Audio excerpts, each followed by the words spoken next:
No timetable for the trial, but last month Pfizer CEO said it will have an Omicron vaccine by March. Joining us now to talk about this is Executive Director of Infectious Disease and Prevention at Advocate Aurora Health, Dr. Robert Citrenberg. Good morning. Good morning. Good morning. From everything we've been told, it seems like these variants keep changing and popping up. So by the time we get this Omicron Pfizer variant into a booster, is it going to be too late? Are we going to be on to the next thing?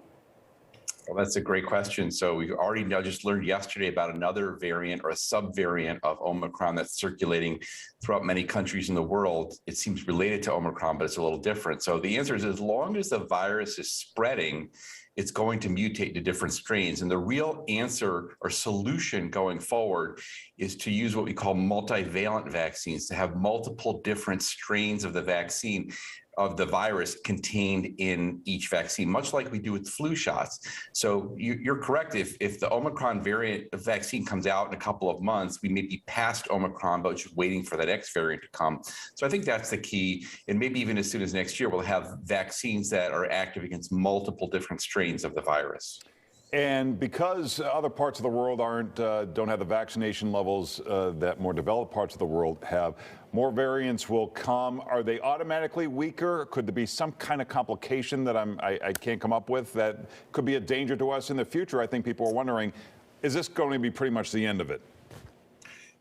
We certainly hope so. I think to your point, the end of the pandemic is going to occur at different times in different places. Certainly in highly vaccinated populations, it's going to end more quickly than in populations that have lower vaccination rates.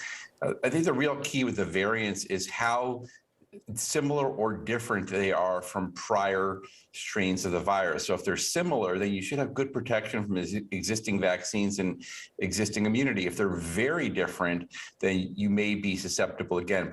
But still, to this date, all the indications, if you get vaccinated, you get boosted, and especially if you've had COVID before, you're in great shape immunologically.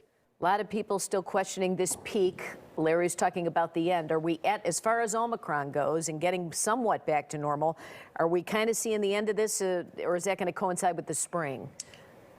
The numbers are certainly looking so much better in the last 10 days to 2 weeks. We've seen a really precipitous drop in the number of cases. Our hospitalizations are falling, not at quite the same rate, but they are still falling. So we expect that the numbers with Omicron will continue to come down at a dramatic rate. And that will coincide with the spring weather, which is beneficial because, again, the virus is transmitted more efficiently in colder, drier air. As you get into warmer, more humid air, it's less easy for the virus to be transmitted. So with the rates coming down and hopefully in a couple of months moving into more favorable weather, right now, the projections are, at least for the summer and the fall, things are looking pretty good. All right, Dr. Citrenberg, we appreciate you joining us this morning. Thanks, Doctor. Hey, Paul. Hi, guys. A cold day here tonight.